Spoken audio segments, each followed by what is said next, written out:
House, Okay. representing. Man like Sid Bash, yeah? One time. Are you going to be doing what you did with Flow Rider? Have you got itchy nose, Raj? Ah, you done told me that, mate. You know that, yeah? I'm not joking. You know when someone says you got itchy nose like, on the live stream? It's a psychological My nose started itching like. So when he's on the live stream, I always say to him, look, do you have an itchy nose? Content over everything. It's a psychological He thing. does double corner from his house. Right, did you like the emoji wars the other day? Oh, that was mad. A lot of milk I bottles was throwing flying. bare carrots. Carrots. The carrots. Do you know what? I actually watched it back afterwards. I was like, it was like a social experiment, And you kept saying, I was telling you about the alien eyes. No, I thought you was calling me alien. He's so dumb, yeah? He thought you calling was alien calling eyes. me. He looked at the camera, he's probably, then he goes, yeah, I do look like a bit of alien. Yeah, but you didn't say, you didn't know it was Sia though. All right. Is it I was gonna talking start? about her, I was saying, look, she's the alien, you get me? I was like, what's going on, man? These little emoji wars. dashing carrots at her, bro. That's I the said, "Suck a first. carrot, That's the man." first ever emoji war. I don't know Yeah. who's won yet though. I did, man, come on. No, Betty got involved for no reason, she wasn't involved. There was a lot of milk bottles They were flying trying about. to tag team me, bro. There were so many milk bottles, Carrots, it started coming milk out my, bottles. But they were PC tag teaming screen. me, bro. It's Do not you know my how fault. much milk was on there? They started coming out my PC screen. Yeah. There was like, Well, I got a couple 2 litre bottles around the corner if you want. oh, the milkman's here. I got the All milk, right. baby. So, have you started? Yeah. Oh, yeah, cool. So, last time we was here, Big Ards and What was Raj's, you touching Raj and Big Ards, whichever way you want to do it, our series on India. And obviously, for people that haven't watched for a while, because we haven't spoke for like a month, last time it was derailed over there. We it's won't been a go while into still, that. it's been a while. And so I haven't been here for 2 weeks. You haven't been here for a little bit, so we haven't. So we're going to carry it on. One of the things is obviously we got Sardin. Hopefully we Sard, can yeah. have him in Also got Sid Bash today. man like Sid Bash, First man like appearance, Sid Bash you get as me? well. Yeah. So we're going to be talking about North Indian history, and we're going to go into caste again because we did speak about it, but it was derailed and Big Ards had to go. Perhaps we can add to that and extend concepts of historical Indian issues of identity towards modern India, Pakistan, Bangladesh politics as well. And the way in which they And present also we're going to go into another topic which is a bit more controversial, The and we're going to be reverse talking racism. about the reverse racism against Asian people. The prejudice against Asians. And it's where things can fly when it comes against Asians, but when you say it against another group, we're all like Nazis. But there's been a lot of like Basically, anti-white. the things I said that I said about Asians are just like, they're not really looked at so harshly. And against white people as well. Yeah, So white people and yeah. Asian people can be dissed in like racial terms, And when it's you not don't, scrutinised. but when you start talking about it the other way against, the black don't say community. don't say beefy might be around. I'm wearing black beefy. Am I a racist for wearing black? He might be around. I bro. don't know, man. He I might have to come wear get pink you. next time. That's what I'm saying. So we're going to Make talk sure about. you got a pink turban, Yeah, pink jacket, pink beard as well. everything, Pink beard as well. yeah, I don't everything. want to trigger you, beefy. Because remember when I That's said right. black magic and you was like, you can't say black magic. That's You're racist. All right, yeah. So let's go to the serious bit first because we've got Sard here. So make sure we kind of go. Yeah, on let's to the keep it serious- on topic first. So the thing is, Let last Sard come in, you get last me? time we spoke, we was talking about the caste system and how it was kind of. It was more the Aryan How it invasion we were talking about, how it really. originated, and there's different theories about how the caste originated in India, because we know there's kind of like 5 different castes, and you have the Dalits at the bottom, and it's called Varna. Some people say Varna means colour, and so What does that mean? Are they like the untouchables? no, but the caste system, from my understanding, is labelled Varna, isn't it, in Hindi? And I'm talking about the people at the bottom. Are they called the untouchables? yeah, Dalits. So Shudra is the name that they were initially called, and then Dalit is the name that they called themselves after a certain period Right. of So time. they Now embrace that Shudra is the after. caste up from that. Okay. Is it broken people again? Yeah. So the caste up from that is Shudra, then obviously you have the 3 other ones at the highest and Brahmins at the top. But the main thing we was trying to figure out is was that caste system based on colour? Because Religion? Varna, it means colour in Hindi.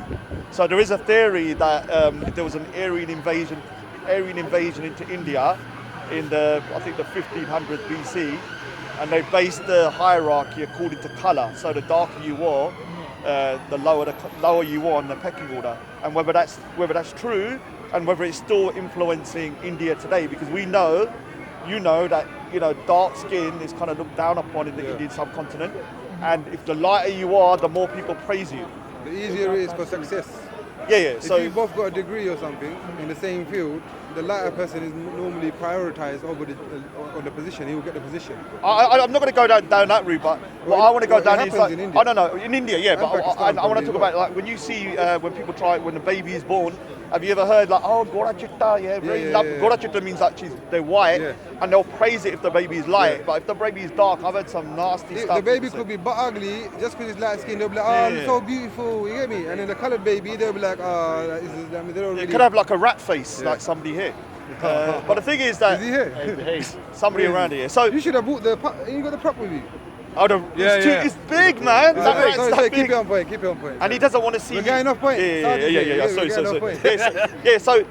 We have this colour because we're going to call it colorism, not racism. Yeah, there is this colorism within the Asian community that sometimes seeps out, where people who are lighter are deemed to be more, let's just say, not just beautiful, but more kind of sought after. And you know, people kind of, I don't know, I've heard stuff about, you know, when people are light, they will say stuff like, you know, so it looks so lovely. But the dark you are, there is this kind of negativity about It's a it. discrimination. Yeah, but the one thing I say, I don't think it's racism, it's colorism.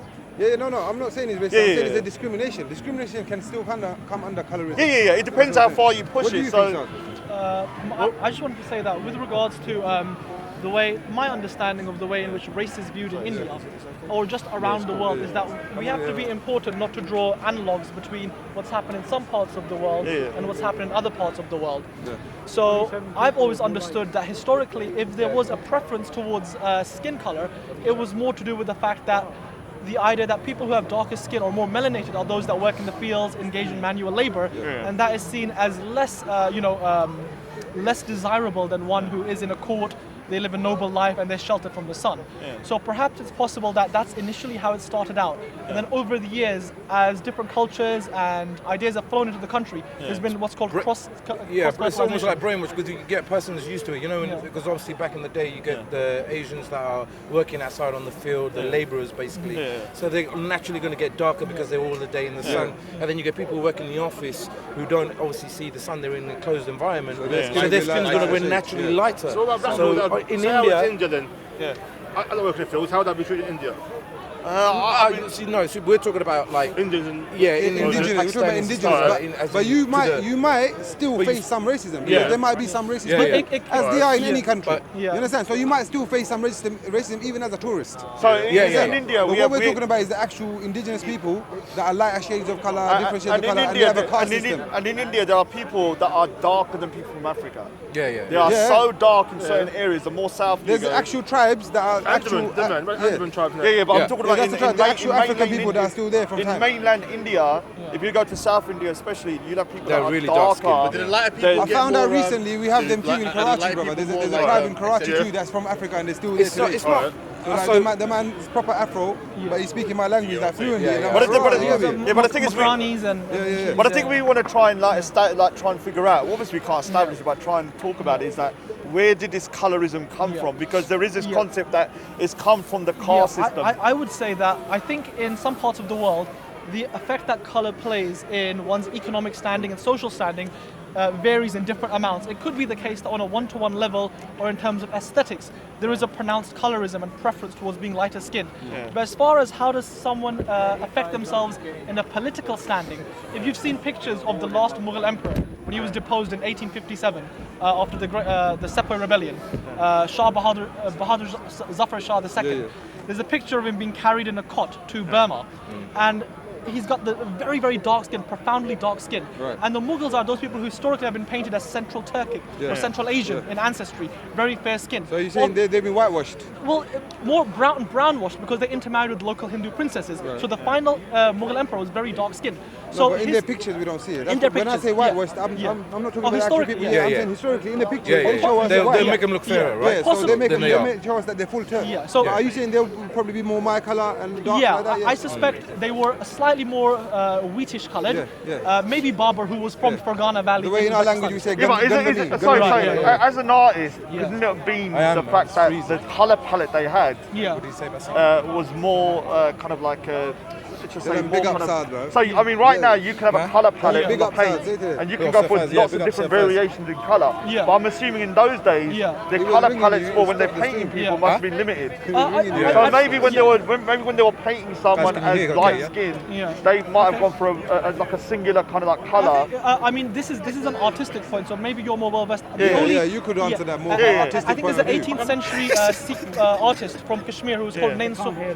And some of the paintings which I saw of his just recently, I was reading a book called Incarnations by Sunil Kulnani. He talks about 50 famous people throughout the subcontinent's history. And this artist, Sikh artist from the if you 18th go back a century, bit so we can get his also in color variations and his schemes of how he paints courtly life, it's quite, quite multifaceted. So I don't know if resources are a factor, but I could be wrong. But I'm talking about if you go I mean, in the 18th century, I mean, you're going to that's have more quite recent, resources. yeah. I'm talking about when you're going back to maybe the 15th, 16th, 17th Possibly, century. I'm not too sure myself. But just to go back to the initial point about how colorism affects, your social standing. Jonathan A.C. Brown, he's about to release a book on slavery, I think. And he talks about how sometimes in some parts of the world, color isn't as powerful as an effector as we have interpreted it today. In today's day and age, yes, we have overtures of the Atlantic slave trade and then by extension how the Arab slave trade affected Western culture. But there's a famous example of I think it was the Central Asian slave trade, in which the Turkic warriors, they eventually wrested the military power from the Caliph, and you had the Sultan. So the Sultan would be the military head of the Muslims, whereas the Caliph would be the political head of the Muslims. So despite being slaves, what their concept of slavery was in terms of how much economic power do we get, can we go where we want, are we burdened by these masters, they effectively put gold chains around the Caliph. And they would say, give us your stamp of approval, we're going to wage whichever wars we want. So can we? The thing is, I want to try and narrow it down a little bit, yes, because we can talk about this another. But the thing is, I want to go back to like the 1500 BC, where obviously you had the Harappan civilization, Which ended around 1500 BC, but Vedic civilization. Yeah, the about Vedic 1300, civilization started, and that's where all the what you call the Bhagavad Gita and the Vedas and stuff like that all came into it. And we have the word Varna. Some people it just means social class. To other people it means color. Okay. So I'm not an expert in Sanskrit, Yeah, so it's kind of way above my pay grade. but the thing is, so the theory is, one of the theories is that you had white people, or not. When you're talking about white, we're talking about people that more look like Iranians, come into northern India, where you're talking about Pakistan now and Punjab and obviously the Indus Valley, and they were of a lighter complexion, not white, but of a light complexion from the Baltics and stuff like that, and they came in and then conquered that particular people of North India who are dark, who are now the South Indians, and they pushed them downwards and subjugated them through the caste system. That's one theory, though. There are different theories as well. What about if I throw a counterpoint your way, that the Sanskrit language, one of the most important grammarians in Sanskrit language is a man called Panini, and he was outside of a small village in Peshawar, not too far from Afghanistan. And is it possible to be the case that perhaps it was not so much that Sanskrit was all over India, but rather it started one place, worked its way down, and then another civilization took over it? And the reason I say that is because there's a part in the province of Balochistan in Pakistan, and there's a small community of people, or a small community, they're called Brahwi, that's the language that they speak, and their language is Dravidian, and all the languages around them are Indo-Aryan. So why do we have a small pocket of 2 million people who speak a Dravidian language as far possible away from the Dravidian heartland? Could it be that we've got it the other way around? These are just ideas to throw I mean, out. I mean, obviously the Aryan invasion theory is from a European standpoint, and the reason why a lot of Indians, especially the BJP, down to the BJP and the RSS and them, like in India, the reason why they're against it is because they feel like it's taken away from their complements of indigenous Indians and using and kind of like superimposing that onto the white people.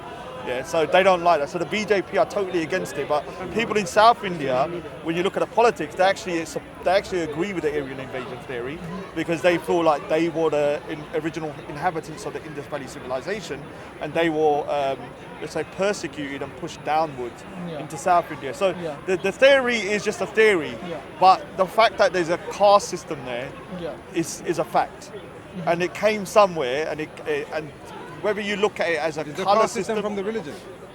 No, I mean, let me just clarify something. When we're talking about caste, it's not necessary to do with Hinduism, because Hinduism, although it's based on a social hierarchy according to your profession and stuff, it wasn't as rigid as you might see today. How did it become so rigid? that started happening with culture and stuff. So you have like certain things start to kind of like culture starts to mix in with religion sometimes. And so you'll see even within the Sikh community, within the Muslim community, there still is caste here, even though in both our faiths, caste is totally forbidden for our faith. It actually goes against the tenets of the faith. Could No, we what take? do you mean it's forbidden? So, no, not the way you see caste. Yeah, so then that's because what I mean. the way you see caste, The you way I see see caste is I'm Hold proud on, of my but- caste, but it's not better No, than no, any hold other on. caste. Yeah, yeah. But I'm allowed to be proud hold of on, my hold caste. on, hold yeah. on. So I'm going to call someone out called Bug Life, yeah, who's Okay. on the thing. And I don't like doing this, but I'm going to do it. This He guy. tries to tell you you're not a gentleman, no. He doesn't just say that. He will say the Khans are basically. I'm not going to say what caste I'm, but he basically is a judge supremacist who puts down other castes and the Khans and stuff like that. Right. So. It depends on how you he look will at try to caste. belittle you Yeah, just yeah. because of your caste. He'll say, oh, you're the Khan. So you will have in the Sikh community, unfortunately. So I'm going to speak about something that's negative about the Sikh community because there's certain things that I find very distasteful, and one of them is the fact that you have the caste, not as rigid as it is in the Hindu religion, but it's still there, and you'll see some people who are Jats or the Khans look down upon some of the other supposed lower castes, and that's totally against Sikhism. The same way, the way it's you, against Islam. the way, no, but the way Yeah. the way you see your caste is an ethnic group that you're proud of. Yeah. The way some of these people, like Bug Life, sees it, he sees it as an ethnic group which he is superior to everybody else. with. That's wrong then. That's racist. Yeah, That's it's racist. Yeah, and so you have that within the Sikh community. Unfortunately, this is obviously I'm going to bash my own community today a little bit. No, but you have to it. be for I ain't consistent. gonna lie, we have but- that in my community too. You No, might but have I've some said- people- no, but I've said it- You know, in our country we have the people called Masali. Yeah, They're really dark yeah, skin and yeah, that, yeah, yeah? You have people in our country too that do the same thing. They'll be like, oh, I'm from this caste, you're just a Masali. Yeah, but So but the thing that's is, a racial thing alright, as well. but would you ever go to a mosque and it says No, Jat no, Mosque? never. So never, the problem with the Sikh, I'm going to We call don't out the have no Sikh mosque like community that. in my You own might have a community. Sunni, Shia, that kind of thing, With yeah, my but- own community is this: you can go to a temple and it will say Ram Guriya, which means the Khan. only that caste can come in? No, every caste can come in, but when you look at the hierarchy of the management, Yeah. it will be from that caste. Right, so Then you they'll go run to the whole shebang. then you go to another one. It will say Singh Sabha. That means Jat. Yeah, Singh Sabha is Jat, and then you go to another one, which is I know one of these several. I don't want What to say about the the one name. I told you about in India, where the lower caste has to come in from the side entrance and everyone else comes to the main entrance? Yeah, I You mean know that's that one? that's kind of an extreme version because I haven't really seen Yeah, I it. saw that one. But I have seen it in India. tell Yeah, him I've seen what it. caste Is that There were you know- Dalits within the You know within when the we were Sikh talking about community. it, They were like, reverts, there's a right? cleaner Yeah. caste or something like that. Remember? Was it? No, they were basically Dalits, the low caste that Right. we're talking about. So they But I became believe Sikh that- after, so but they they were became like- they became Sikh. And one of the reasons they might have become Sikh, and a lot of one of the Sikhs or even Muslim, is to escape from the caste system in India. Yeah, yeah. But unfortunately, even within Christianity, Sikhism, Yeah. even in Islam, the caste system is so prevalent, so strong, it still infiltrates those particular religions in, Even if you in think that about- part of the world. If you think about it now, the caste system really, in this day and age, doesn't really exist. Well, it does for Hindus. Yeah. Interracial. But I mean, Yeah, that's right. back in the day, it used to be a lot stronger, but now it's not so much, right? No, I mean, Would you this. say? Let me just say something. In India, one of the most kind of sad situations is that you have people from the Dalit caste that they cannot move up socially, even if they're like a genius. So they'll be stuck in a job cleaning muck off the street or toilet because of the caste they were born into, and they could be like the next Einstein. So for this is all the we thing, knew. yeah. This is the thing what I was getting at. Like I was saying, in Indian culture, like you just pointed out, in the caste system, you can't move up a job and that.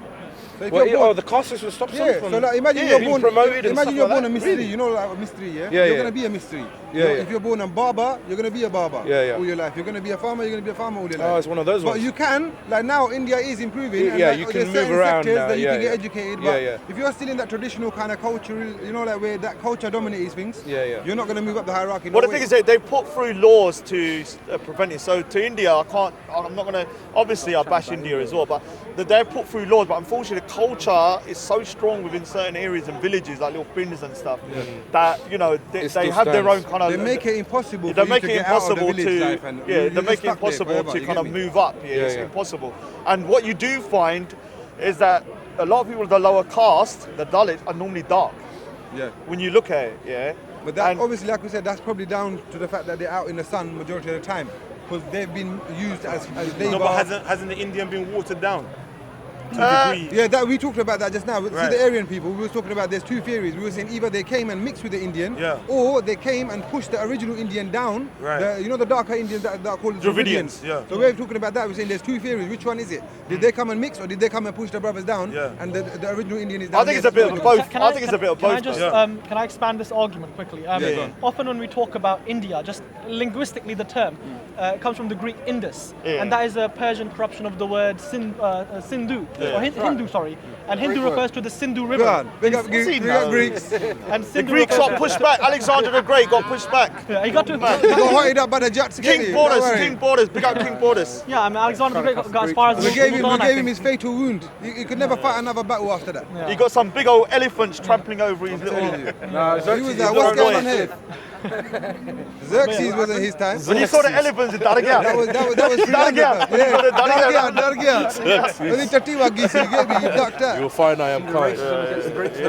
Come, let's drop the knowledge. So when we talk about India, are we referring to what the Greeks called India? Because that would have been what is seen as Sindh and Punjab. Yeah. Because they never looked at the rest of it as India. When Alexander, can I just explain something? When we're talking about India, we're talking about the subcontinent. But when we're talking about India, when it's like when we're in this conversation, we are concentrating mainly on North India at the moment. But really, what we're talking about is Pakistan, present-day India, Bangladesh, and Sri Lanka. Yeah, but we're talking about North India, where the Indo-European languages. So when you go to South India, that's a different topic. We would need someone who's a South Indian to come in. That's the point I wanted to make. What the brother was touching on is what he's saying. Are they the original Indian, or what's going on with that? But this is what the most contentious issue is, especially in India now, with the BJP and RSS, and the South Indians saying they're the original Indians, and the North Indians are invaders. And so there's this tension about who are the original Indians. I personally believe, as of today, we're so mixed that there's no real way to find out. I was going to give my opinion. My opinion on that, brother, is that you see India, it was never like all one colour. You get me? It's vast, brother. Like you see, like Africa, India's massive, brother. Subcontinent is massive. You get me? So the way I look at it, obviously, because of the terrains, you're going to have different shades of colour like we do around the world, as we do.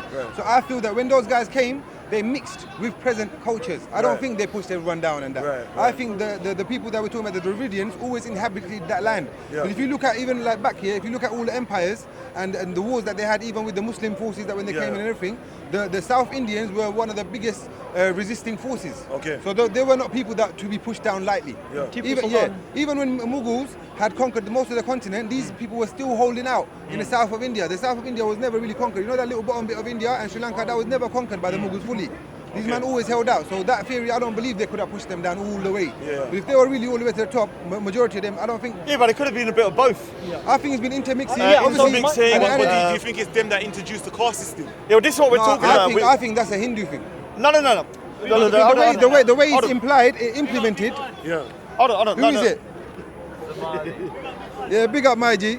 You see what? No, let me just drop that, because as a Pakistani, and as a Muslim, it's haram for us to look at that in a thing like that. But in the Hindu religion, he will explain it in a bit, they have a caste system, fam. And it just so happens that the man at the bottom is a dark-skinned man. So this is what I say, in their thing, there is a bit of racism. Yeah, but as of today, you're not Hindu anyway. Hold on, I'm not Hindu, but as of today, you will have Brahmins that are darker than a Dalit. Are they? So, yeah, I've seen it. So the thing is, the caste system... Majority of them, man, I've seen is light skin, bro. But you're only seeing... I've researched it, and I've seen some Brahmins that are just as dark as a Dalit. What it is, I think at one point, there was this kind of racial hierarchy set in place based upon maybe skin or colour of skin. Can a Brahmin man marry the Dalit? No, Brahmins, no, they couldn't. Why?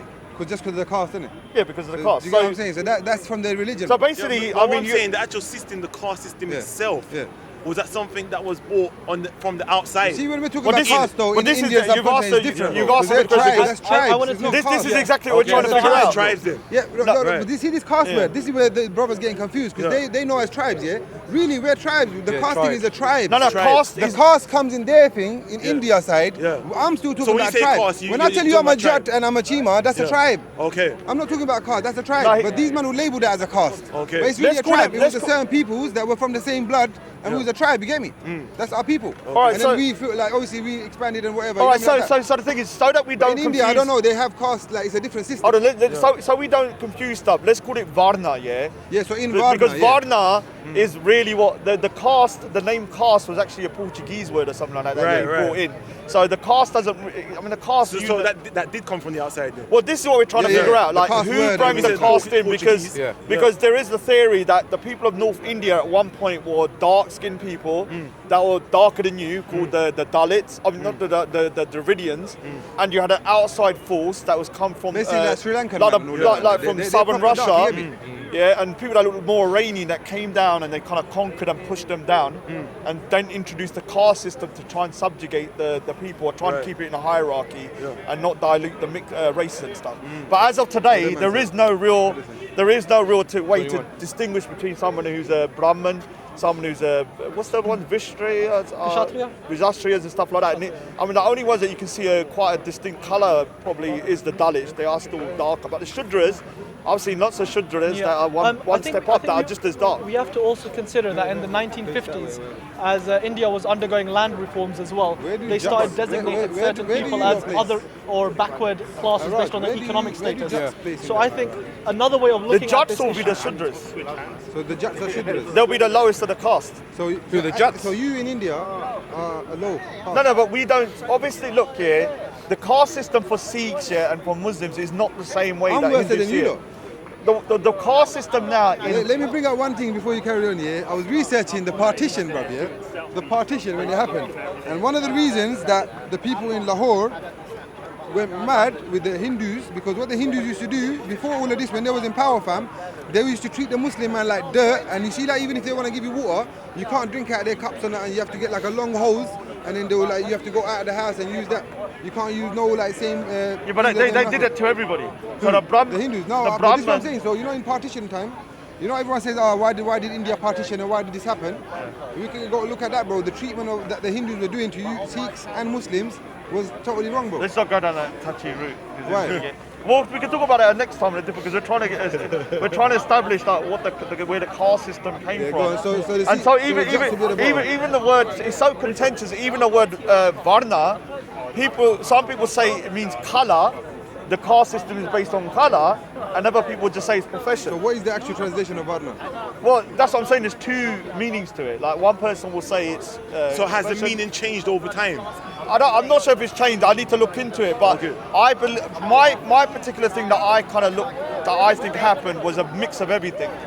That you had the North Indians were originally the Dravidians, a darker skinned people that probably created the Indus Valley civilization, and then you had the Indus Valley civilization obviously died out because of the Indus Valley dried up and stuff. Some people have made the argument that this Aryan invasion theory isn't as strong as they'd like to admit. It could be the case that there's a hydrological theory where the people of that region didn't necessarily leave, but they just moved to other more fertile places.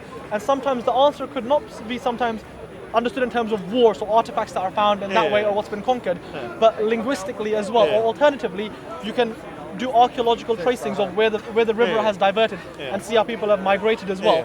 And not necessarily we have to go for the most dramatic well, that's what I'm saying, it's a mix of everything. It can be a lot more prosaic. So one of the reasons why I wanted to talk about historically, how do people understand an entity and then describe what is indigenous to it? That's also quite, that's also quite an area that's open for debate. Historically, what the Greeks and Persian called India or the Indus region referred to the region that is northern India or Pakistan nowadays and parts of Afghanistan and parts of northern India.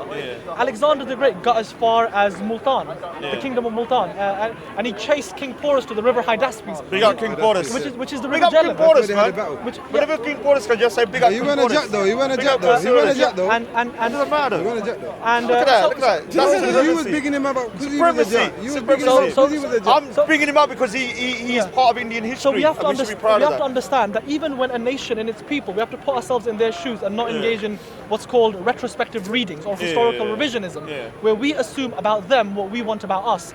So Raja Chola of the 4th or 5th century CE, I think. Was he named after the chickpeas? Not sure about that one, but he was in southern India and he expanded his kingdom from southern India as across the southeast. So he went in the opposite direction.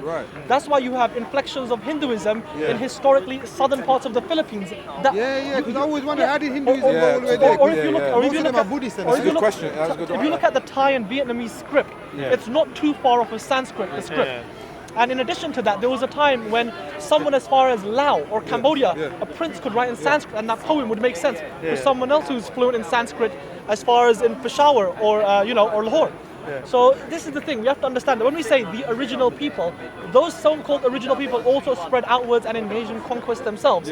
So what are we trying to say? That no one can belong to one place, or if they do, they can't go somewhere else? Is this not the nature of human civilization, that people are added into and taken migration away happens from? all the time, like you said. So I do believe that that adds to the argument that didn't people just migrate away from, because those civilizations you're talking about, they dried up. Or they could have intermarried in with other people as well. I mean, the But I building. believe we are a product of mixture. Like, you know what I mean? We're mixed. I've said that before. If we done our DNA test, we'll be so mixed. But What if you come back 100% South But the Indian? problem is the narrow-minded, and the narrow field of DNA they have to choose from. They will just narrow you down just to South Indian, or Indian, rather than giving you specifics. Oh, you got this, you got that. Like, they can't really tell us that yet. So I think when that DNA actual database grows and more people take the test, do you think that will give us? It'd be good to because the thing is, once you take a DNA test and you realise you're connected to that person, that group, it will break down that kind of prejudice you have against those and people. historically, people have been grouped based on language, not on religion or racial. Linguistically. So the thing is, what And you need that's to a really understand good, when it comes to historical India, India is divided into two subcategories of languages. You have the Indo-European language, so Urdu, Punjabi, Hindi, Bengali, Gujarati, Balochi and all that. Sindhi. all the way up to Iran. Part of the same group. And so all of these languages, the Indo-European languages, can be connected all the way back to Sanskrit and all the way back to even languages in Europe, in Iran and stuff. So it's all and connected. But when you then go to South India, Telugu, Malayalam, totally different language. I literally cannot understand a single word they're saying. Because none of the words are similar. It's a total different language. What is Gujarati more like? Us or is Gujarati That's an more like- Indo-European language. Okay. So all of those languages, you realise when someone speaks in Urdu or Punjabi or Hindi, you can still understand certain words are similar. Right. But when you go over to South India, so the language is let me tell you something. I did say let's talk about the Sanskrit, but when I tried looking into it, it was so complicated. It's a whole freaking series in itself to try and talk about the language and of there's India. also a strong element of politicization towards languages as well. So we have to take into consideration that Pakistan made Urdu an official language, I think, in the early 1950s. And in response, India made Hindi an official language. However, when I watch old Bollywood films or you hear the lyrics of people like Muhammad Rafi or Kishore Kumar, they're not really speaking Hindi, it's closer to Urdu. But we're having a similar attack on Punjabi. So the point is just They're to trying round to it kill off, the language of. So historically, the distinction between Urdu and Hindi wasn't so much on religion, it was more on education and social class as well. And that's the original point I wanted to go to, is a Marxist understanding of, or a Marxist viewing of the caste system, rather than make it in terms of, ethno-linguistics, such as they are Dravidian, they speak Tamil, they're lower, they're smaller, shorter, this sort of stuff. Rather, it could be in terms of, are these people less or more economically disenfranchised? Because we have to bear in mind, historically, they've been very rich. South India is more prosperous than North India. Right, Kerala has a nearly 99% literacy rate. I mean, most of the IT comes from South India. In places like, So when you look at South India, if you're talking about darker-skinned people being less successful, that debunks that myth anyway. Because the people in South India is, from my understanding, is more prosperous than North India. So we have to delayer this step by step and see that it's not just in terms of racial identity, it's also socio-economic, it's also historical, linguistic, and there are so many elements to this as well. And over time they've shifted back and forth. A good example is the idea of martial races. So people say the Punjabis are martial races, taller, bigger. The British introduced Pathans. that. The British introduced that term, martial race. Up until the mid 19th century, the martial races were designated places like Oud, Lucknow, Bihar. These were places in what would have been called Hindu heartland. But what it was is that these places had established legislature, governments, administrations, and armies, which allowed them to bank on that and be more effectively introduced into standing armies. Whereas people who were in the Pathan areas, or Waziristan, Khyber Pakhtunkhwa, they were more loosely connected tribes that would organize on a family or clan basis, as opposed to organize around a kingdom. But can I ask you a question? Although the British bring in this martial race to kind of divide and conquer, was there still not an element of truth of certain people from the Indian subcontinent being more militaristic in terms of ethnic groups. Yeah, they were. But that's only because I think we that's were in geography certain plays parts. Yeah, from- that's what we were in certain parts of India where we was always getting invaded, and we had to learn how to defend So ourselves. when you look at the Punjab, that's what we it's have to been do. that constant. There's been constant invasions from one group or another, and so obviously people from that area are going to be much more robust when it comes So, to militaristic. a great example of how even though some places can become more militaristically robust and people can have a martial tradition, it's not always the same martial tradition. Anatol Lieven makes the point in his book, Pakistan, a Hard Country. He's a British-Russian writer in South Asian history. He makes the point about how Baloch feudalism is far more comparable to Scottish feudalism, Irish feudalism, and Pashtun feudalism is closer to Scottish tribalism. Yeah, the way they go about it. So in the Pashtun culture, so in the Pashtun culture, we have an interesting character here. Yeah, we should bring him in. Come here, Harvey. We need all the South Asian countries represented. I think it's important. Yeah. Why, bruv? Why don't you like my brother for, bro? So in the Pashtun culture, the youngest son, if he asserts himself to be the strongest, either economically or politically or physically, he can, obtain this sort of like leadership of the tribe.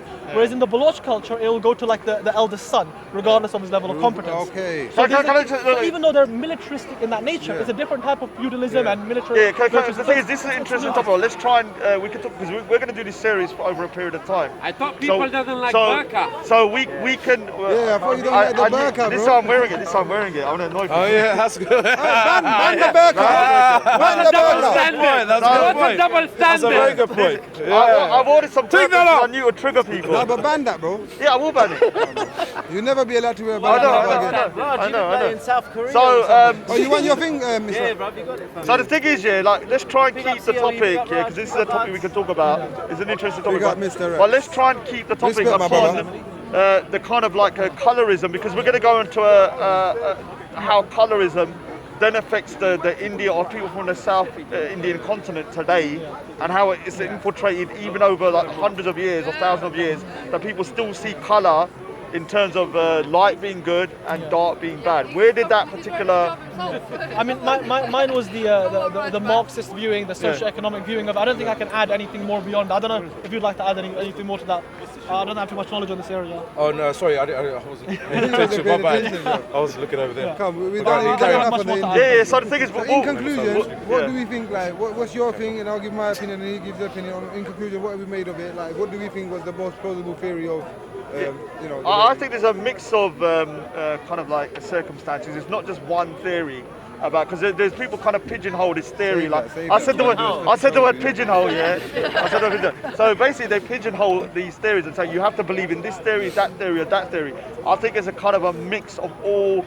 A kind of like a whole selection of theories, and I do think that the colorism came about through some kind of hierarchy according to colour in the beginning, when you had a lighter people from, say, just say like, from Northern Europe or something like that, coming into India. Do you believe it was Northern Europe though? But when we're saying that area, we're not talking about white, not white people. We're talking about people that look more like Iranians and stuff. You're looking at it like... That's I would say more Central Asian. Central Asian, yeah. So if you look... sorry, I mistook that, but I'm talking about people from Central Asia that are next to Russia and the Baltic steppes and stuff like that. When they come down, I reckon in the beginning they created some kind of caste system according to colour, but over the centuries, and that caste system... become the way it is now. The caste system isn't really colour now, it's profession, but... Because when you look at a Brahmin, I've seen Brahmins that are just as dark as a Dalit. What's the majority like though?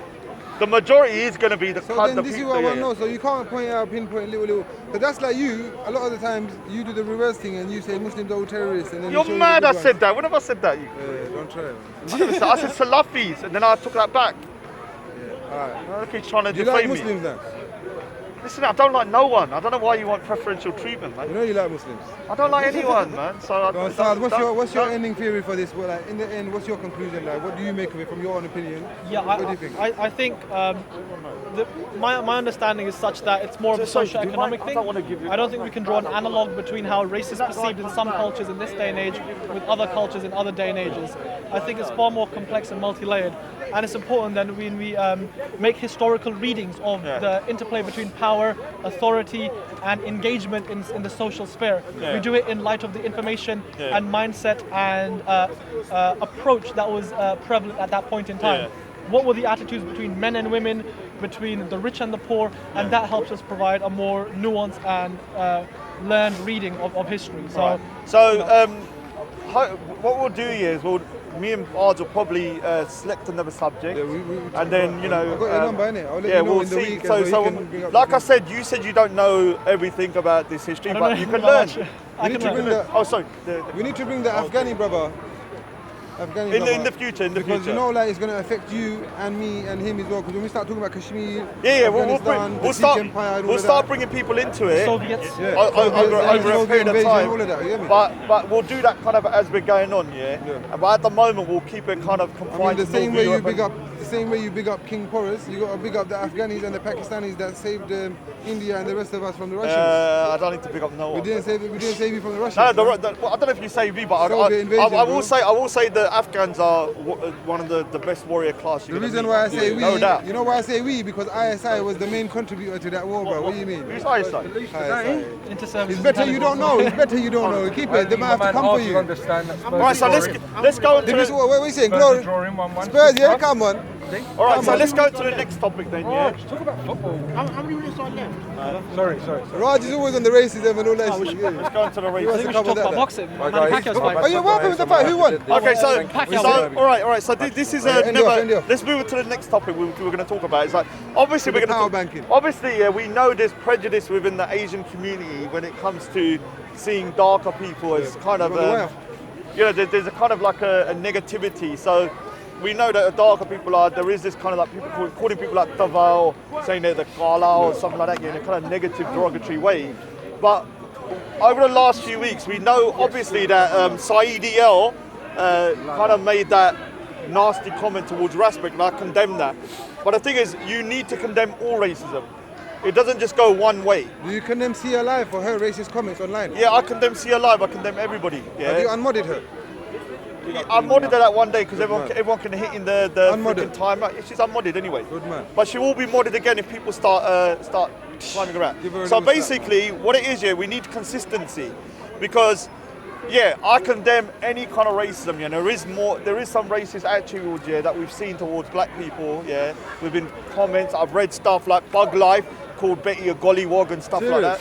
And he's never retracted it, and he's a modern Raspberry channel. Disgusting. And so there's a lot of kind of we have to accept that within that Asian community there is some nasty prejudice towards black people. I've seen it myself. And some cases of racism too. Prejudice and racism and sometimes colorism. But what is happening, what I've seen over the last couple of weeks is that racism towards black people is really nasty. But that doesn't mean you can then go around saying racist comments towards, say, an Asian person or a white person, and that's going to fly, and that's cool, because I've heard stuff, I don't want to go into detail. What's that thing I heard about? They said that all Indians shit in the street. They said all Indians shit in the street, but he was confronted on that. So I got to agree. I can't, as a guy called some Irish black guy. Okay. But basically, he was confronted on that, but it was still said. On top of that, he's still on the panel. No one's condemned him for a long time. Imagine if I said all Africans shit on the street, and then someone condemned it, then he comes back on, and it's all cool. It's only said fine. Somebody said to me, Karma's corner, that I'm not gonna say too much. Basically, he said to me, loads of times, I got the recording, that all Indians eat each other.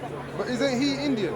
No, he's like Algerian or something. Okay. So he said all Indians eat each other. Well, you're cannibals. Yeah, all of us are cannibals. And he said all Indians eat monkey Don't brains. eat me, Raj. Yeah. Indiana Jones too much. You know what I mean? So I heard that's been said. Then with yourself, we've had a situation that, big up to Betty, we know you and Betty have got a little bit of issues going on, but you're cool now.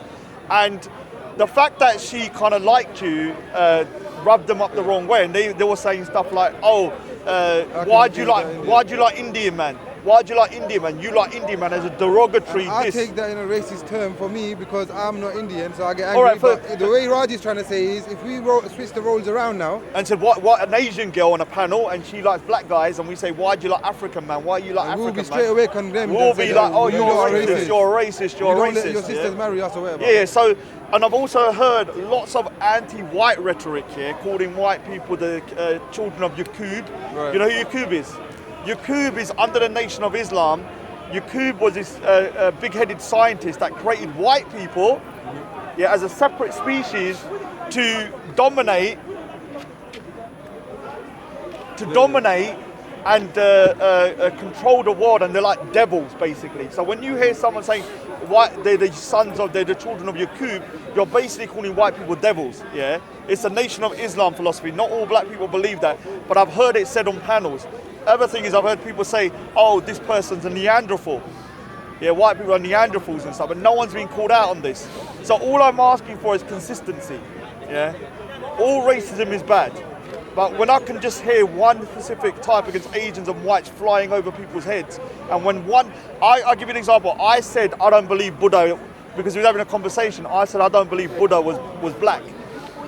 Yeah, and for saying that, I was called out by some people saying, oh, you're anti-black, you're anti. No, I just don't believe you was black. Yeah, and when I said the word black magic, I was called out for being like racist. Oh, you're racist for using black magic. So the levels for like proving racism towards those guys is so low, but a lot of other things towards the Asian and the white community. Wait for it to go blue. Goes under the radar and everyone's cool with it. Would you agree with that? Sorry, He wasn't even listening. Now I'm going to say the whole thing again. The last bit. I was listening to Basically, what I'm saying is that there's a lot of anti-white, anti-Asian rhetoric. Yeah, I agree with that. Yeah, that is allowed to happen. And the thing is, if the role was reversed, we would be like condemned very harshly. Yeah, and not just condemned for one time. Yeah. We'll be condemned for like weeks and weeks. Well, why did you say this? Why did you say that? And then also, like, when that happens, and if anybody else tries to defend that person and say, oh, leave it out, that person will start getting condemned too. Do you get me? So like, say you done something now, and then after you apologize and you're still getting attacked, and I'll come in and say, yo, allow him now, he's apologized, then I'll start getting attacked.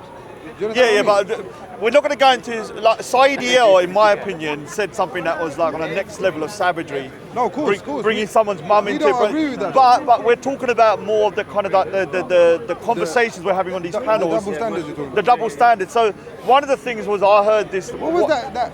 I heard some viral comments about you. Like, I don't know if you want to talk about what they said about you should have been, Oh, let's not go in there because that's not from the racial point of view. That's more of just like a problem I had with certain individuals. But do you think that individual would say that to a black person? I mean, that's why I asked that question, because they're easy to say that to you because you're Indian. That's where I'm coming from. Yeah, maybe they see me as more of a easier target because I'm just like when I go into the panels, I'm like one individual and I don't really associate with no group. I'm kind of like a lone wolf. But the point is, like, I want people to understand, like, when you're saying on a panel, because somebody like Betty might have liked you, and you're saying, oh, you like Indian man, like as a diss, as a diss. Yeah, so that's not right, is it? That's not right, yeah, and I've heard it so many times. You like Indian man. If you said that, what would happen? Oh, I'd be crucified if I said you like African man to like an Asian girl. Do you think you'd be able to come to the park this easily? No, I'd be run out the park. Easy. That's the thing. And so we need, all I want people to understand is that, look, when it comes to racism, it's something that we need to combat, no doubt about it. And at least we're saying as Asian people, we got a problem. Yeah, of course. There is a problem. A lot of colorism, a lot of like casting, and there is racism too. We're not denying that. Yeah. But like, not all of us are like that. And the ones that are not like that, we're the first ones to condemn the brothers that are doing that. Am I lying? If we see some of our people acting out, what are you doing? You can't be like that. You know what I mean? So we don't like it when the roles are reversed and people are saying the same kind of stuff about us, and it's not treated in the same kind of thing. The thing is that anti-Asian rhetoric isn't that as bad as the anti-white rhetoric on the panel. Yeah. I've heard stuff about white people. I'm like, whoa, if you used to say that against any other ethnic group, you would be like totally condemned as being a racist. But it seems to be that when... Yeah, go on. Yeah, it seems to be when it... Raj, the Indians worship white people. Why do they do that? Well, you're an Indian. Do you worship white people? No, I say we should like the brown person. He says Indian worships white people. He's Indian. No, what he's talking about is colorism. He's trying to bring in colorism, where in India, the Bollywood and everything, they promote colour, not white people, but we're talking about they do worship light skin. That doesn't necessarily mean white people, because my sister's whiter than a white person. Yeah. I got two sisters that are whiter than one of my one thing I was aunties. going to ask you is there colorism in the Sikh community? Because majority of the Sikhs that I see, you're getting lighter and lighter by the day. No, there is colorism, definitely. Where's the brown Sikhs gone? There is a lot. Like in this country, I see very little brown Sikhs. A lot of them are like either your complexion or no, very a lot of the Sikhs that come over here were actually from Uganda and stuff. All right. And so Afghanistan as well. Yeah, no, but the thing is, like, there is definitely within the Sikh community a colorism. I've seen it. I've seen it in my own family. Like, I got one sister who's dark and I got two sisters that are light. I remember when I was growing up. The lighter one always gets treated. Always like people. Oh yeah, she's Gori Chitti here, lovely, and no one ever. That word that pisses me off. Yeah. When you hear that Gori Chitti, I'm like, what do you mean, bro? So when you Gora Chitta or Gora mad. Chitti, it just means that they're white and like lovely almost. It's like a compliment. And obviously we condemn that, and all we can do as a people, because as an Asian community, I always say there isn't an Asian community, but there is to a certain degree. We're talking about, like, when it comes to these kind of prejudices, there's no way getting around it. We need to tackle it. And I've heard things that are like really repugnant over my lifetime, and it's normally geared towards the black community. Because one of the things is that I got to stop you though, because you was defending one thing last time about Kala Tawa, You know that Kala Tawa term you said last time? What's wrong? Wait, where's that guy filming? Who, the one that was filming with your thing? Oh, he's from Aryan. Oh, sorry, he's doing the both. Yeah, go. Yeah, so you see that thing, Wago Mohib, you see that thing, you know that thing you was defending and saying it wasn't racist that time about Kala Tawa comment? It means a black, pan, But you see, in my opinion, that is racist. All right, let me explain what I meant, There's I'm just saying, in my opinion. So the thing is, I reckon for me personally, if he said the Kala Taba means a black pan. If someone said you're a Kala Taba towards a black person, an actual African person, I would say it was racist. Okay. But the comment wasn't made towards a black person, but a Bengali guy. Yeah, I get you. So it was made to a Bengali, but then that's racist though. No. Who made the comment? I don't want to say his name, but basically... Was it one of your people? Yeah, one of my people. So can I say something? But a guy... Well, hold on. Let me just clarify one thing. Hold on. So your guy being the shade that you are, are you listening? Yeah. So your guys being the shade that you are, and Bangladeshis being naturally the shade that they are, I consider that a bit racist. No, the guy that said it was dark. Or at least it has been... Hold on. How was it the guy that said it even said, I'm dark myself. And when you look at... when he look at his skin color, he's not light. And so all he was trying to say is that we know, I've heard it from Pakistanis as well, when they say, Bengalis are dark and short. So he used the word was wrong, no doubt about it, but it was not racist in my opinion. It was just inappropriate. They have the undertones, like racist undertones at least. Dude, when I was at school, because all the majority of the guys are Pakistanis, when we used to diss people, the way you diss them is say you look like Bengali, you're like small and dark, And so this has come from Pakistanis towards Bangladesh. I don't know which Pakistanis, because I'm from a different era. But what I'm saying is that this is not just a Pakistani thing. Hold on. Not just a but reason why I'm saying Pakistani is because all the school was Pakistani. But Sikhs will say it as well. Hindus will say, oh, you look like a Bengali, to diss someone, And what they're trying to say is you're small and there is dark. he's right. There is an element of it. And all the community said that, Very rare, isn't it? It is rare now. Now it is, but I'm talking like the 80s. Yeah, 80s. Because I'm older than you lot, so when I was growing up... This stuff only happens here. It don't happen back home. I mean, I don't know if it happens back home. Because back home, there's no Bangladeshis in our country. We don't really say, you're like a Bengali. It's only here that the people do that shit. So what we're saying is, when we start mixing with so many cultures, our people start to use our differences to diss each other. All right, so, So the thing is, when it comes to that particular comment, I think it's inappropriate and unacceptable to call someone like you look like your skin colour's like a taba, which is a black pan. I think you shouldn't say that. No, he shouldn't have said it. But when it comes to saying it towards, say, Punjabi saying it to Bengali, it could be inappropriate and not the right thing to say, but it's not racist. Now, if the same person then said it to a black person, because of the difference in skin color, I would say it was racial and different race. It is definitely racist in that context. But he was not saying. But he's saying because the guy was Asian, it's alright. He was just saying that a guy, the girl was Gori Chitti, or she was a little bit lighter, and a guy he was like a tava, his skin color. And it's wrong to say that. I condemn that, but it's not racist. But that is racist. I don't think it is. The way you just dropped it now, you know the way you just dropped it now. That is racist because you know what you just said. One second, you know what you just said? He goes, the guy said the girl is very light skinned and... Oh no, he said the girl is... No, let me just clarify. The girl is like normal skin colour. Normal. No, you said Gori Chitti. I shouldn't have said that. I apologise. Let me just tell them what you just said. You're I said the word, but I apologise because I didn't mean to say that. The girl was Gori Chitti, which means very light, nice, light skinned and lovely, and he's black as a pan. So that is racist. Hold on, let me explain. Reason why I said that because I'm trying to remember the story. He said that one sister was Gori Chitti, and the girl that was going out with a dark guy was dark, and she was always mistreated. And then he says that's why Gori Chitti kind of come to my mind. But then I'll catch you out, don't it? Yeah. But then what happened was that when he was giving the talk, and this is a thing that the Asian community needs to stop doing. Like, so I have to say this, that I've heard it a lot as well, even in my own kind of circles that I've seen. That like when someone's like, oh, there's the Gori Chitti, that's very lovely, and when someone's that's very very dark, they're Kale, yeah. And this also happens in marriage as well. Yeah. Like you will see when people are trying to get married, what do they normally have on their thingy when they're trying to get married? Like they've got like a profile picture. No. What do they normally have when it comes to description? Oh, whether I'm light skinned or whatever. If you go to shaddi.com, yeah, they have like 50 subcategories of skin color. Wheatish, light wheatish, dark. Have you been on there, yeah? Yeah, I went on there once. But the thing is, that this is the problem. I'm not saying that, but basically, come on, let us know, right? We're on video, but the thing is, basically, so when we know that there is racism, I've seen it with my own eyes that when it comes to white people getting married into the Sikh community, our community is like, oh, it's totally fine. But I've known actual circumstances of black people trying to marry into that Asian community or Sikh community, and they've been ostracised for the family like for 15, 20 years.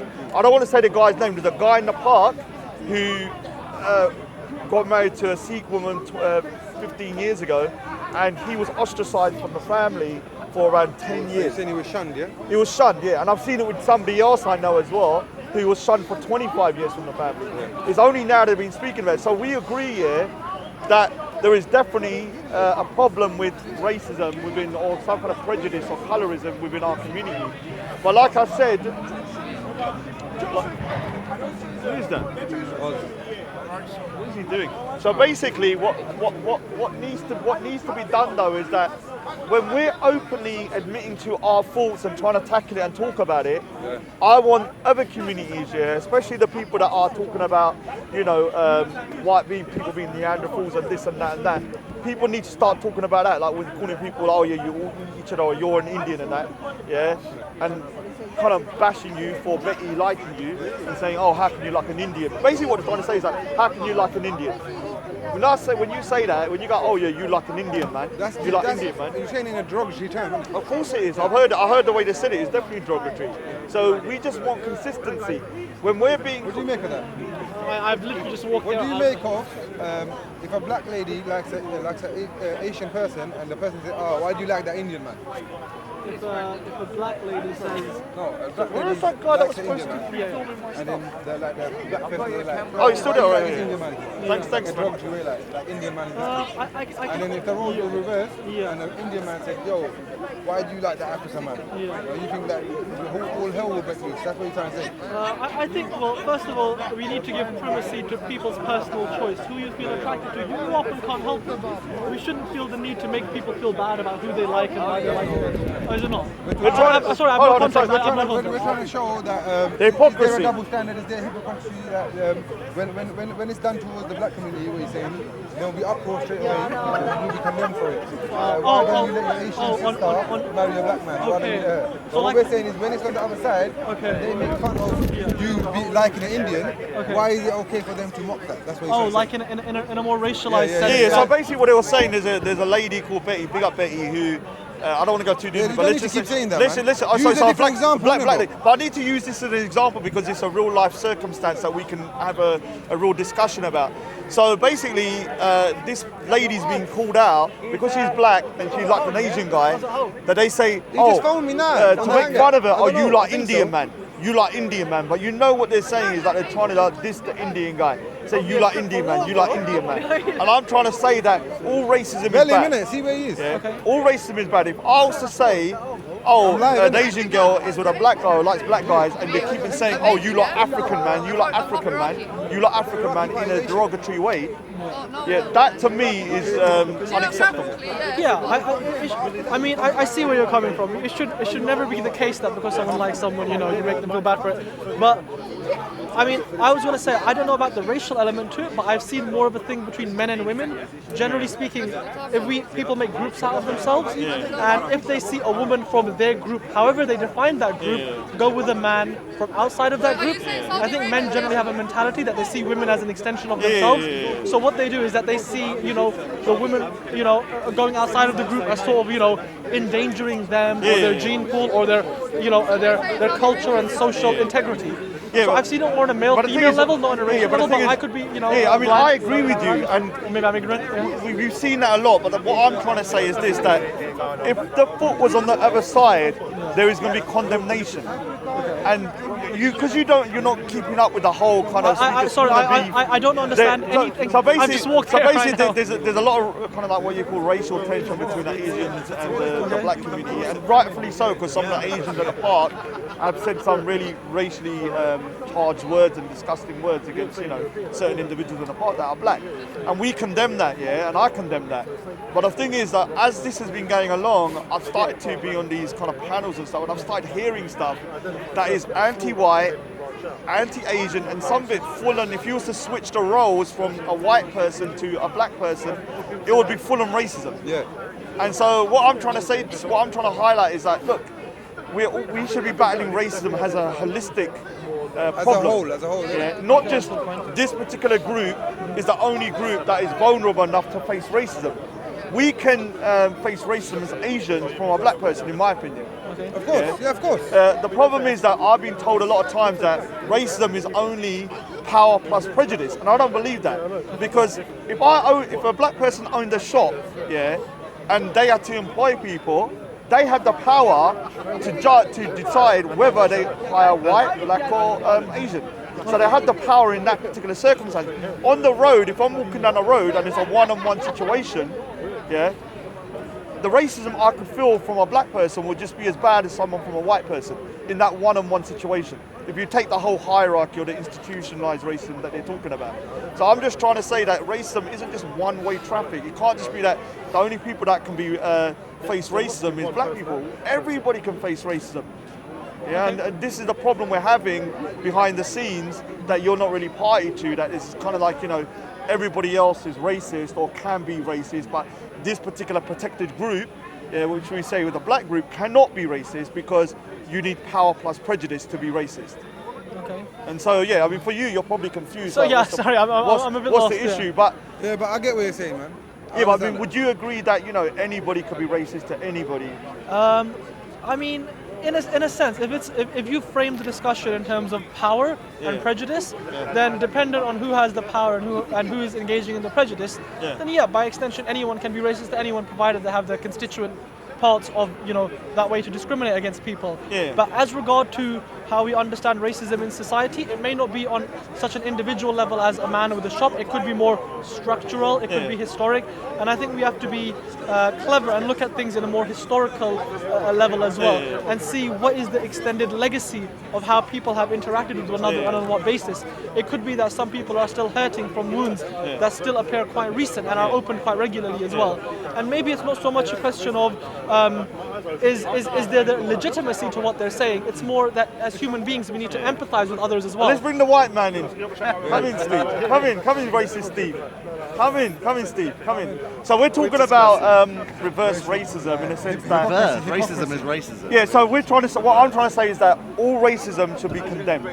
But I've heard over the last couple of weeks on a particular individual panel outright anti-Asian racism, outright, especially against white people. Some of the stuff I've heard is just so like next channel level. is this? We won't say the name, but let's just say the racism towards white people I've heard is so on the next level. If you was to just switch it from white to black, you know, these people would probably be totally shunned from communities. And that's wrong, isn't it? Of course Racism it's wrong. is racism Of course is it's racism. wrong. Doesn't matter who it's directed at. Yeah, and so all we're asking for as the people at Speaker's Corner is consistency. Yeah, we don't want this situation that only one protected group can be claimed to be racist. So I'll give you an example. I was on a panel and I just said black magic, the word black magic, and I was condemned for saying black magic. That's not racist. Yeah, I don't know. I had no. That's no more racist than saying the black ball. No. So I had no connotations of racial terms when I said black magic.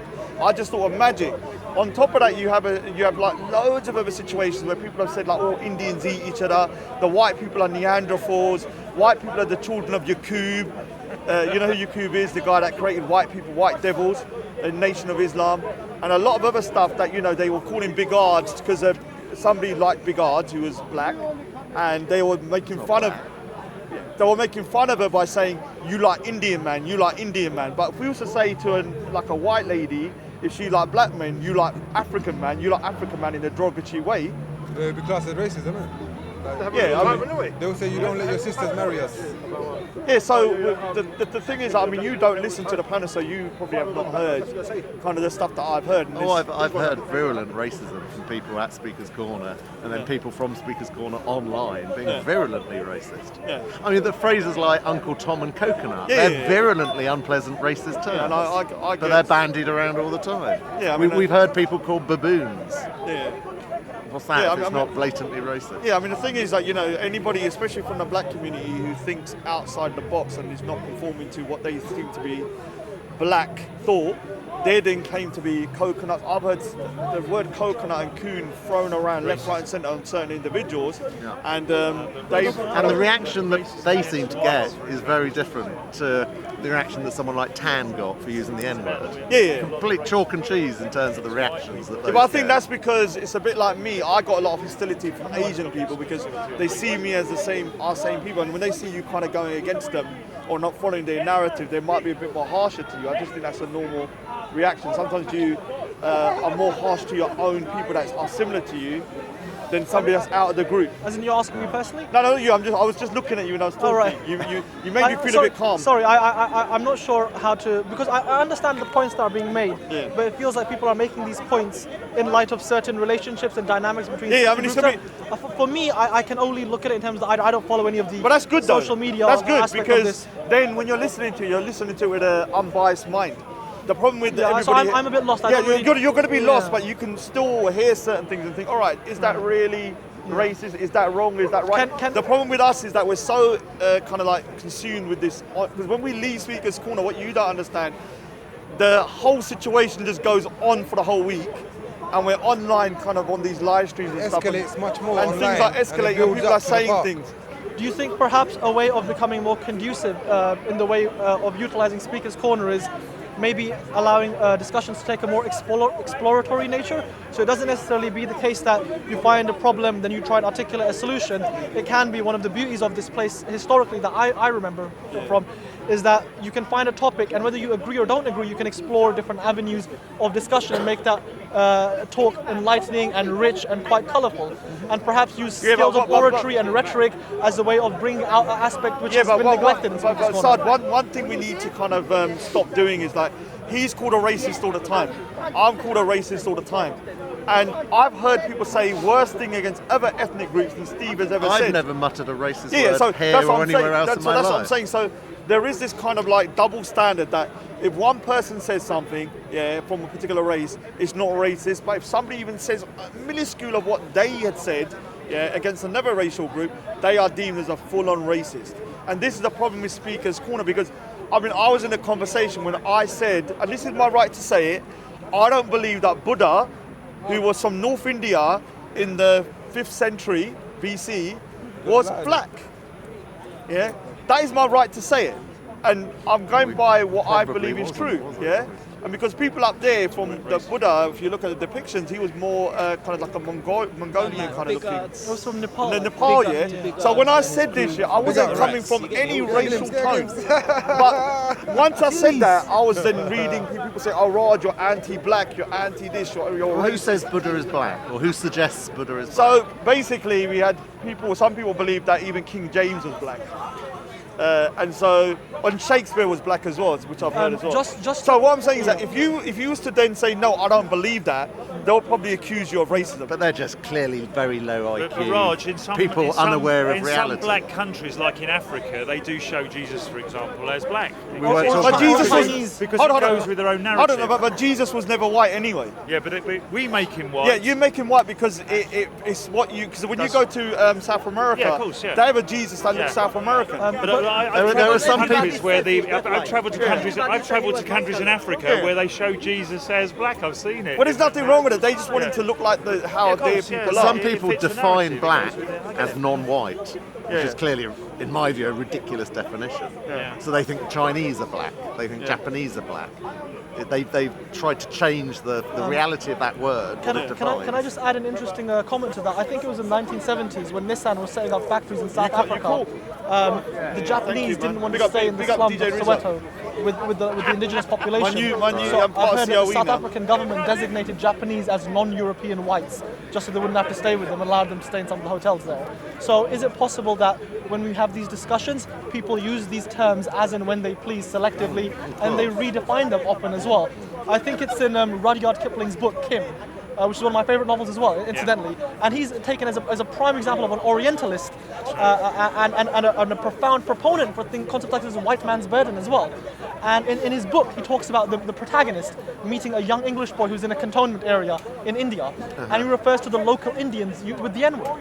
So how that language is used, what it means, sometimes people use it back, but could it be that we have to take into consideration that there is baggage associated with why people use racial terms, why they adopt them, why they spin them around? I think, as I said before, I think it goes with a powerful thing, and people adopt with the narrative and the jurisdiction you're in. The only way I could come back on that is I'll give you a bit of a sort of strange one. For example, if you ever watched the old westerns that Americans ever made, Clint Eastwood, it was always the American cowboy who won and the Indians were the bad. You know, is that John Wayne? Is those sort of films. If you actually look at it, it's always that the Indians who look like the primitive fighters and the great heroes always came out as the cowboys. So the noble savage. So in that respect, it's not like a racism, but it's like sort of defining who's the goodie and the baddie. It is. It probably is a form of racism. I agree with that, Steve. So it's basically defining the goodie and the baddie, and by doing that, you're in effect putting them also into that box of what they are. I mean, so if I can just. Whereas an Indian, they might have shown the other side of it. So if we could just divert the conversation towards perhaps rather than be about people and stuff, because I don't know much about what's going on, but it's an interesting point about how race is displayed in art, in film, in media as well. Yeah, of course. And it's interesting to see how the shift between racial narratives has changed in Hollywood especially, and how that's permeated out of culture and back into film as well. Yeah. That's an interesting point. They've had this whole issue recently, haven't they, about the black actors have always been talking about. This whole thing suddenly became about the black issue in Hollywood and the whole thing, where they always looked that they were always given the parts of either the baddies or the lesser parts and so on like that. And then suddenly to counteract it, we've gone the other way, where there was almost like a racism against the white actors to elevate the black actors. So it is interesting the way we counteract these things. What if some people would argue that perhaps from certain racial or national positions being in a position of established prominence all the time, for them to be shown in less prominence in relation to others, it will always feel like to them they're being discriminated. But what if it's the playing field being leveled? I don't know, it was the actor who played Hans Gruber in Die Hard 1. I think it was him. He was on one of these late night talk shows, and he spoke about how Alan Rickman. Maybe, I think, or maybe another one, and he spoke about how the Germans are always the bad guys, or how a James Bond villain, why is he always... In our war films, the British war films, the Germans got to always be the baddie. Well, he probably was the baddie, but they've got to be shown as the baddie. Because, if you look, I bet if you could go and look at the archives of the German film industry and found war films, you'd find maybe a different perspective on certain aspects of. They probably would show more about British Empire and things to show almost like they were justifying why they were doing it. If you know what I mean. I'm sure that if you looked at the rhetorics, and if you went into the era of the 1930s films in Germany, there must be somewhere films that were showing Hitler's side of it and so on like that, which we would find abhorrent, but they were trying to show it from the German angle. I suppose it's interesting, But I didn't see. I mean, there's from the German side, even though we now looking back, we 100% know they were on the wrong side and they were the bad guys. But I guarantee you that the soldiers out on the front line would have seen themselves as the people that were fighting for truth.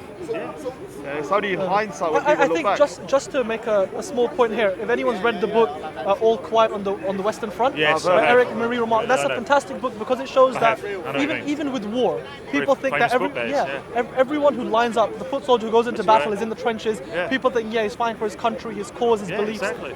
This was a young 19-year-old man who was conscripted into the army, and he was indifferent for large parts of it. His mother gets cancer, and he has to kind of make friends with people who die the next day and stuff like that. In 1930s London, which obviously my parents were still alive to remember when they were children, and they stayed in London during the war when the bombs were coming. You actually think what the narrative they were getting.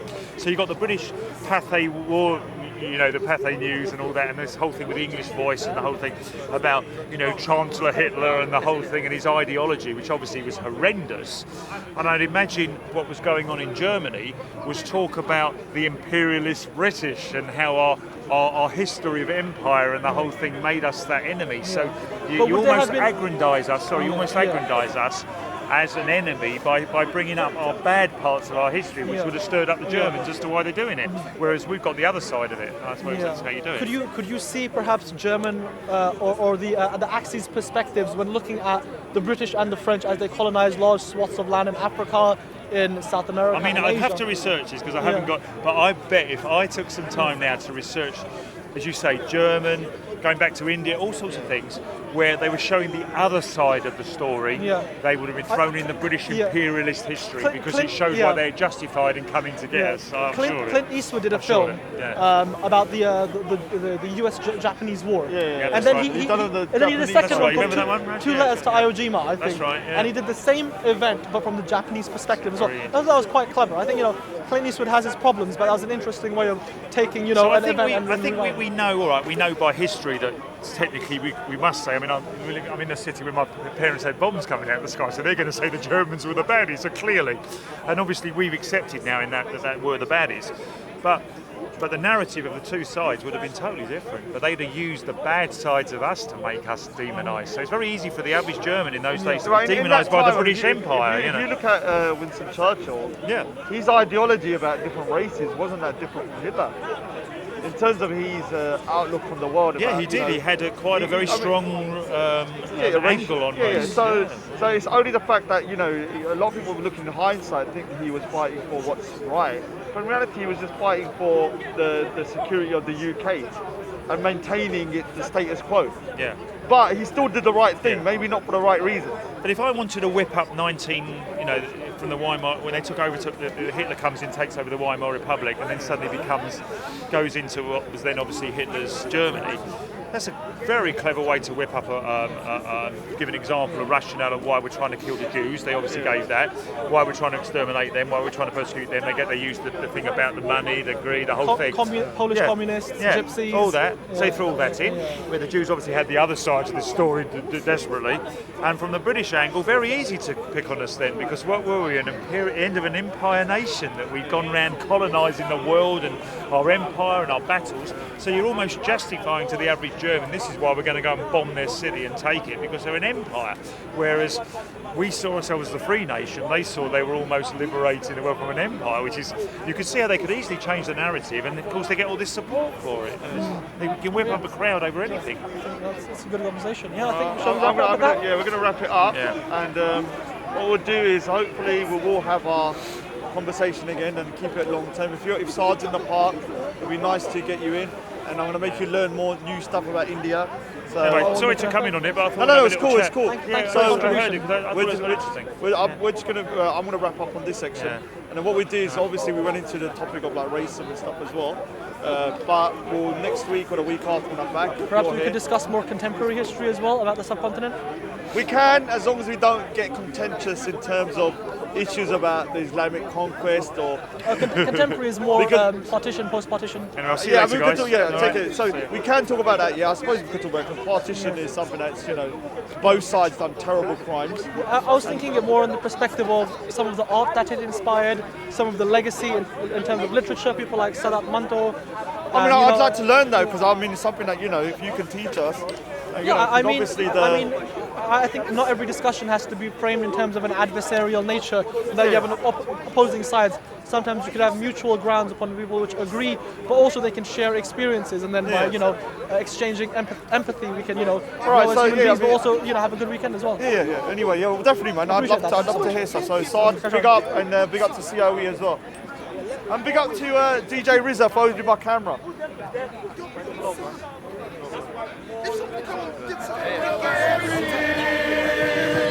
Content of everything from your man, say it straight. Man, don't listen to BBC. Man, don't listen to ITV. Listen.